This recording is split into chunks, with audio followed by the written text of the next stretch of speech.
de la musique et des bulles.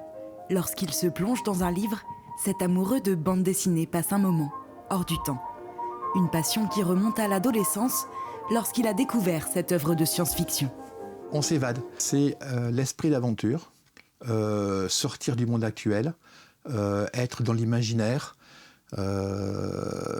que j'aime beaucoup les mondes imaginaires. Vous verrez là, j'ai pas mal de thématiques, d'histoires qui se passent sur des planètes irréelles qui ont été créées. Et ça, c'est ce qui m'intéresse en premier lieu.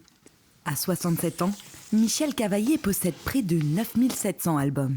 Donc là, la route. Hein. Et j'espère qu'il aura le prix cette année, en 2025. Des œuvres contemporaines, aux bécassines des années 20, il entrepose sur ses étagères 50 ans de passion. Il y a un rapport charnel, effectivement, entre je prends un bouquin, je l'ouvre, et comme je suis vraiment intéressé par les dessins, je prends plaisir à ouvrir la bande dessinée. J'ai acheté, j'ai amassé, puis on va dans le bouquiniste, on achète, et puis de fil en aiguille, on arrive à cette collection un peu folle, je dois l'avouer.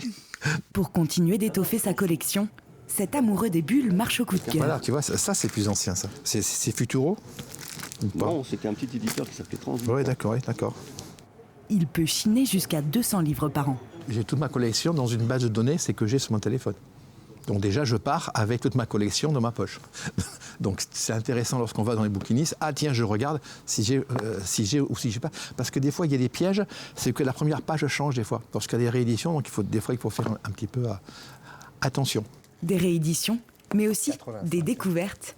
Avec près de 5000 bandes dessinées publiées chaque année, ce passionné a de quoi continuer à rêver.